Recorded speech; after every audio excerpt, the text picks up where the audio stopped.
You're listening to episode 34 of Present Moment.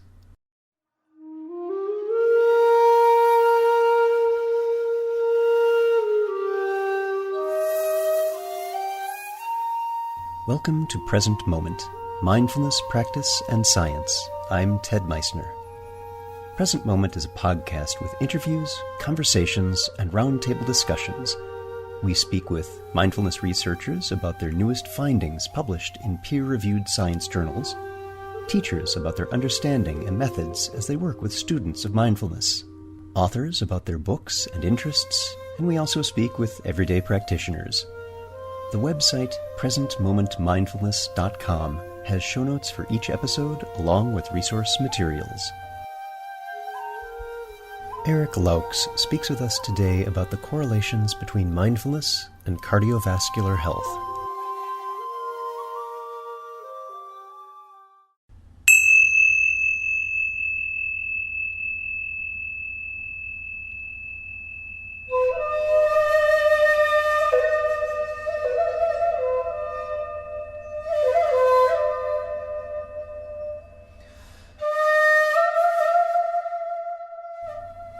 Many of the studies about mindfulness today focus on the effects of an intervention. What happens when a typically small group of people go through a mindfulness program in relation to one quality being studied? But there is research being done that has larger sample sizes, or over longer periods of time, and simply ask the question, are there any correlations between one's self-reported mindfulness and health, regardless of their formal practice experience? Eric Loucks is Assistant Professor of Epidemiology at Brown University. He focuses his research on identifying biological mechanisms by which social factors such as mindfulness, education, and early life adversity may influence cardiovascular disease. He started his training with a BSc in physiology and a PhD in pharmacology and therapeutics, both focused on biological mechanisms of cardiovascular disease. He then went on to a postdoctoral fellowship at the Harvard School of Public Health in the Department of Society, Human Development, and Health, where he was trained in social epidemiology. During and since that time, he has generated research findings that have helped better understand how biological factors such as inflammatory markers, epigenetics, blood pressure, obesity, lipids, amongst others, may be important mechanisms through which social factors could influence cardiovascular disease. This has led to over 60 peer-reviewed publications and wide coverage of research findings in outlets such as Time magazine and BBC News. He uses epidemiological methodological techniques such as propensity score matching and mediation analysis to probe into plausible mechanisms that could explain social disparities in health. He is now increasingly moving into practical applications of the work, including randomized controlled trials of mindfulness interventions to reduce social disparities in cardiovascular disease.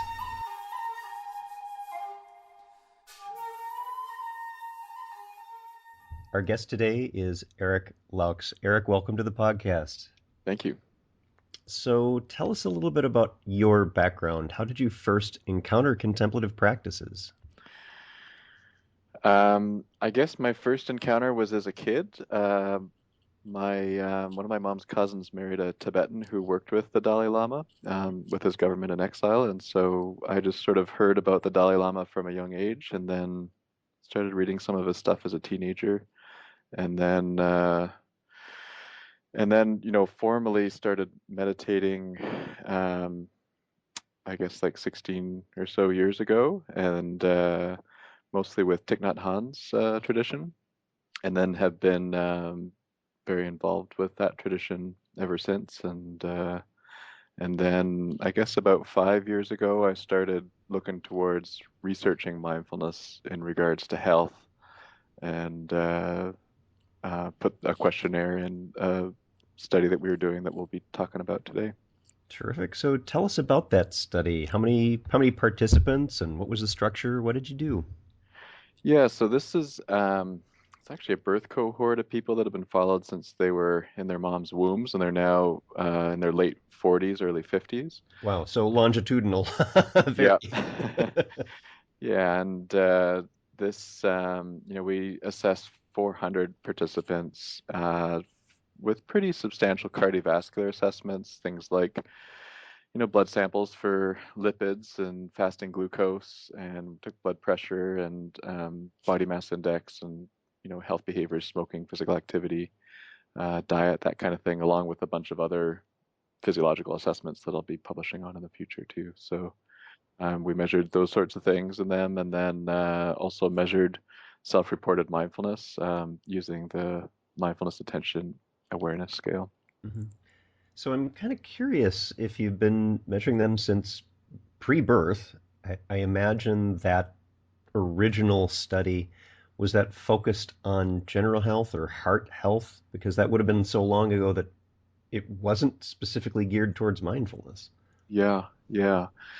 Yeah, so originally this study was part of what was called the Collaborative Perinatal Project, and it was looking at 60,000 mother-infant dyads in the US, mostly looking at prenatal determinants of child development, things like intelligence and cognitive function, that kind of thing.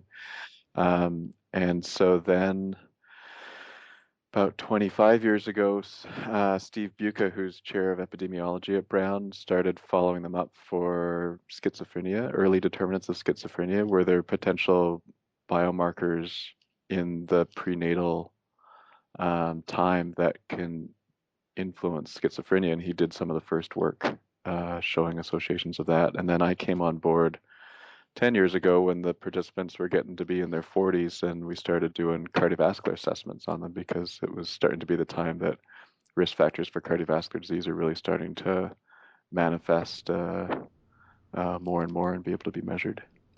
So you mentioned a couple things, and I'd like you to just briefly say what they are. One is the mindfulness attention scale, and the other is the American Heart Association criteria. I know there are 7 indicators on that one. Maybe you could tell Yeah, about that and mass.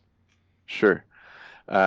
So there's been a push by the American Heart Association and researchers in North America to really look at the positive side of cardiovascular health. So cardiovascular disease is the number one cause of death in the world and the number one cause of death in the U.S. And so it's a big burden on society.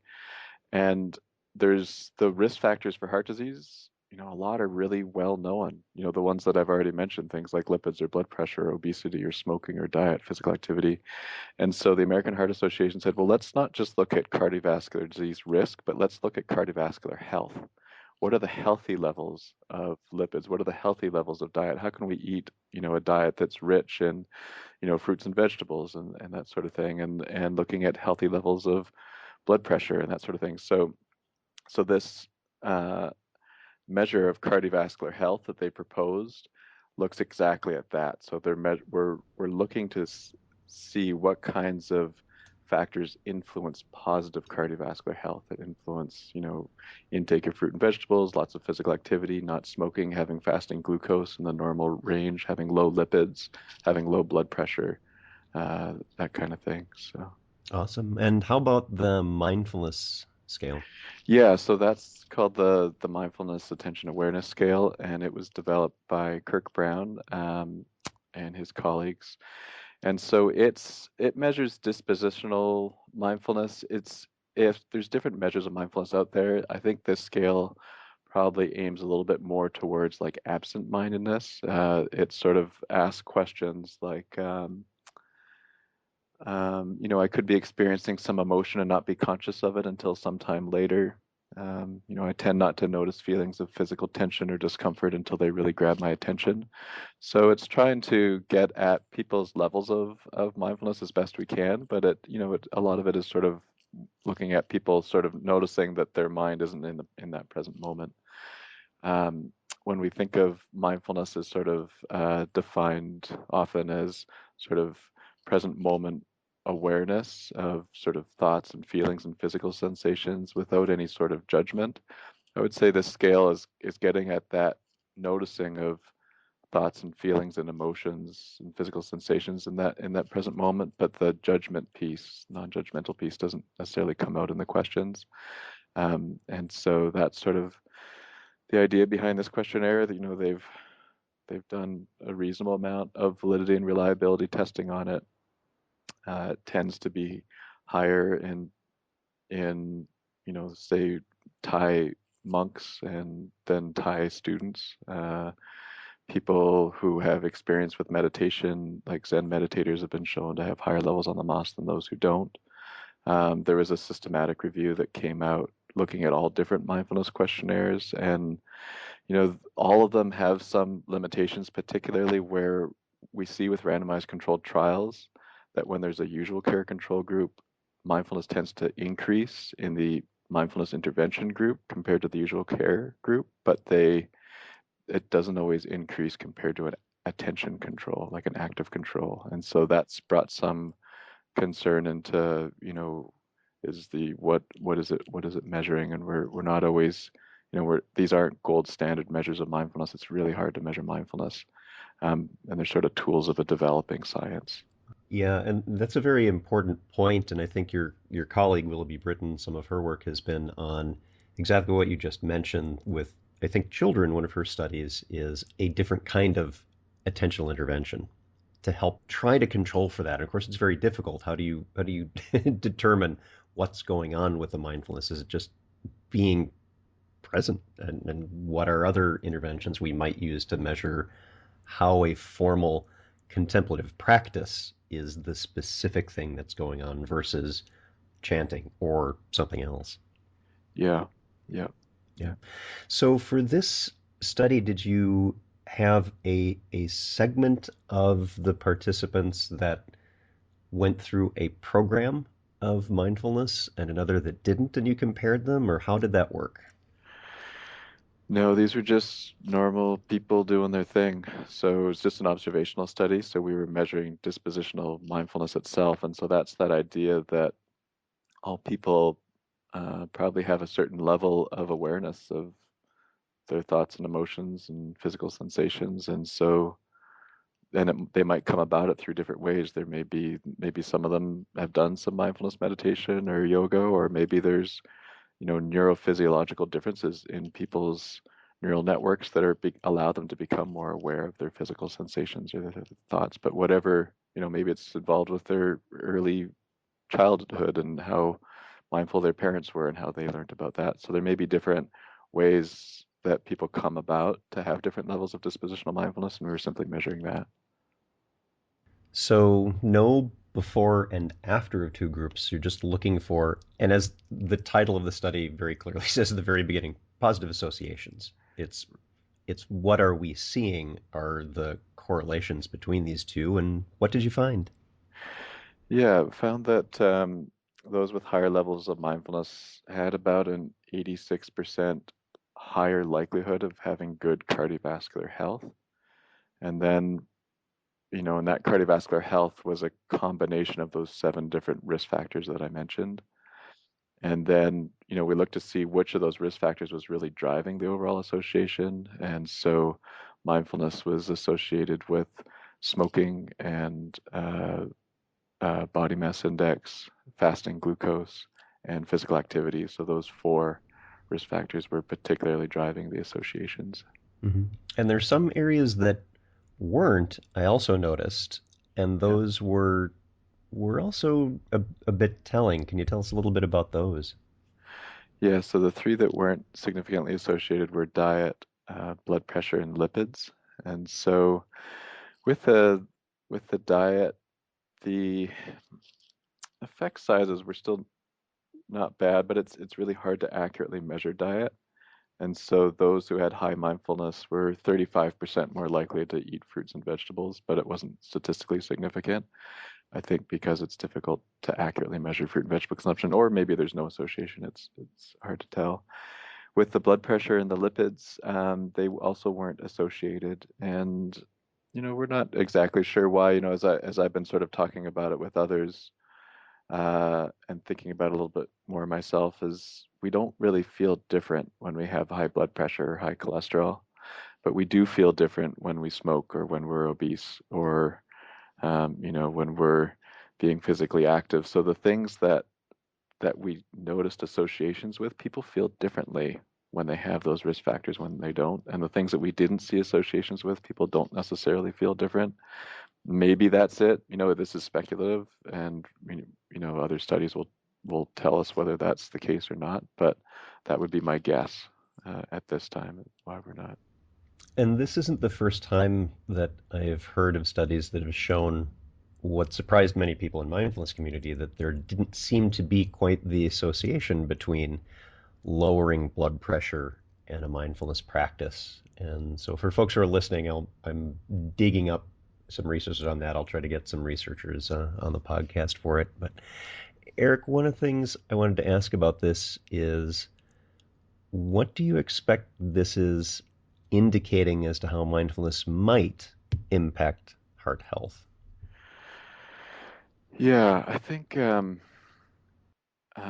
a good question, and when we look at society today, we're especially industrialized societies, we have really easy access to high caloric palatable foods. So foods that taste really good that have lots of calories in them, and it's food is cheaper than it's ever been in history compared to people's average income. And so, and at the same time, we have a lot of opportunities for sedentary activities, whether it's with our jobs that have become much more sedentary as a whole for most people, or the pastimes that we have, whether it's watching movies or doing stuff on the computer or whatever it is. Binge watching Game of But Thrones, for example. yeah. And then thirdly, cigarettes are still pretty cheap and inexpensive and very addictive. And so all the three of those things are major risk factors for heart disease. And those three things combined account for about 80% of cardiovascular mortality. So they're a huge impact on cardiovascular mortality. And also all three of them are associated with craving. And so, you know, palatable foods, whether it's sugary foods or foods high in fat or salt, there's a certain amount of craving for those foods that happen. And with sedentary activities, there's a certain amount of craving for those sedentary activities that happen, and it's natural. It's the way the body's set up. So hundreds of years ago, when there wasn't a lot of food, if there was food available, eat it, and especially if it's high calories, because it'll get some calories in us, and who knows when we won't have food. Or hundreds of years ago, when we were so busy with hunting and gathering and taking care of our kids in our homes and doing a lot more physical labor, it was good to rest when we could, because who knows when we're going to get the chance to again. So I think the brain is set up to rest and to consume calories, and there's a lot of craving associated with that. And same with cigarettes, of course, because they're physiologically addictive. So there's a lot of craving for cigarettes. And so I think mindfulness can help us be aware of our thoughts and emotions and physical sensations, and be aware perhaps a little more of that craving. Hmm. Yeah, those impulses that we have that aren't necessarily skillful in the moment of what we should be doing versus what we just viscerally want to do. Right. And then I think also noticing, increasing mindfulness and awareness of those physical sensations and emotions and stuff can also help us see how our behaviors affect our well-being. So, eating that jelly donut and noticing, the craving just before we eat it, noticing the really good taste while we're eating it for a few minutes, maybe noticing a bit of agitation, 5 to 10 minutes after that when we have the sugar kind of going through us, maybe noticing a sugar crash like 30 minutes later. And then overall, over all that time, was that worth it? Including if it's leading us to be more obese and stuff too, and affecting our joints and our health and our overall well-being. And same with physical activity. We often feel quite a bit better after we're physically active, and we start to have fewer injuries, and so increasing our awareness and noticing the impacts of our behaviors on our health may help us make better decisions. And one of the mediators that we tested in this study was sense of control. So people feeling like they have control over their lives. And so if people have both awareness and a sense of control over their lives, like able to actually make the changes that they want, that might be a winning combo. Sense of control turned out to be a significant mediator between mindfulness and cardiovascular health. So that would be my guess for the pathways that I'm sort of, when I kind of take a step back and look at it, that's the pathway that makes the most sense to me. Yeah. And it's important to note that correlation is not necessarily causation. And as you'd stated earlier in our conversation, this is very early on in the scientific study of contemplative practices. And we're learning as we go. Yeah, yeah, absolutely. Was there anything that was surprising to you and your co-authors during the study that came up? I didn't think the associations would be that strong, and I wasn't sure which other risk factors would be driving it. I hypothesized that all seven of those heart disease risk factors could be important. I didn't really have a prior for, which I thought would be more important. So seeing the most important ones being smoking and physical activity and fasting glucose like diabetes and body mass index was a surprise too. For this study itself, imagining yourself in a room full of people at a party somewhere and the topic comes up, what is it you would most like to share about this study and what it means to you or what's most interesting about it? Yeah.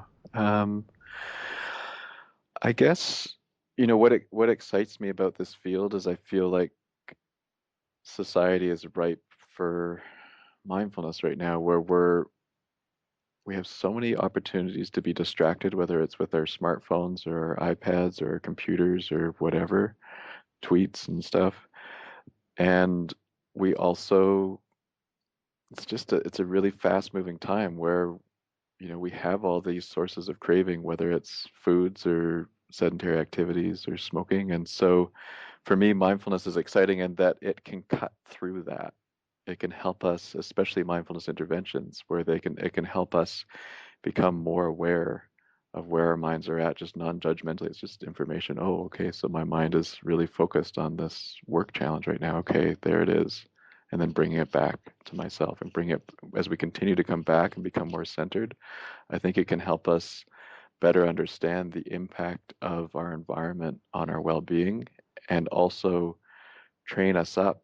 Mindfulness interventions often help people with self-regulation. And so it can help train us to take a little bit more control over our lives. For me, I just don't drink coffee anymore. It makes me anxious and I don't sleep as well. And I drank it for 20 years. And then finally I realized overall my life is worse without it. I'm actually less productive when I drink it. I mean, that's just me personally, but my mindfulness practice helped me with just becoming more aware of that and not beating myself up about it as much, and then shifting my behavior to live in a more healthy way.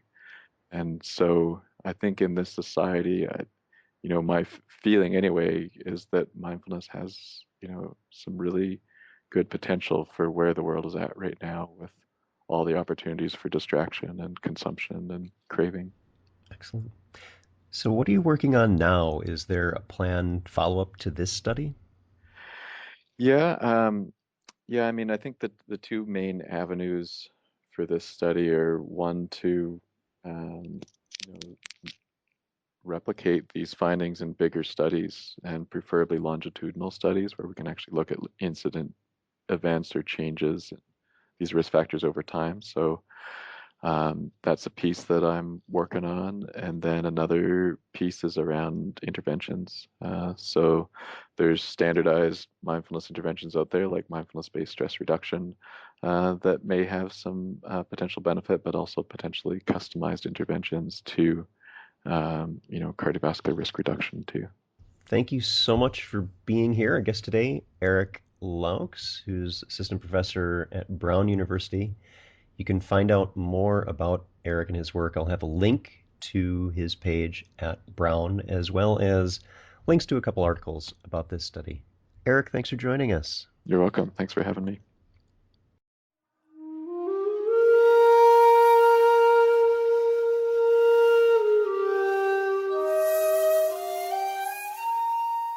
Thanks for listening. If you'd like to hear more about something you've heard in today's podcast, please come visit the website at presentmomentmindfulness.com. You'll find an entire webpage devoted to this and every episode. You can comment on the episode page and find show notes and other helpful resources for your mindfulness practice. The shakuhachi music heard on Present Moment is used by permission and through the generosity of musician Rodrigo Rodriguez. His website is linked on the Present Moment website on the About Podcast Music page. Sound editing, mixing, and mastering provided by the generosity of Anthony Dominello of StructureFromSound.com. Until next time, remember, every moment you have a choice. Make it the best you can. See you next time on Present Moment.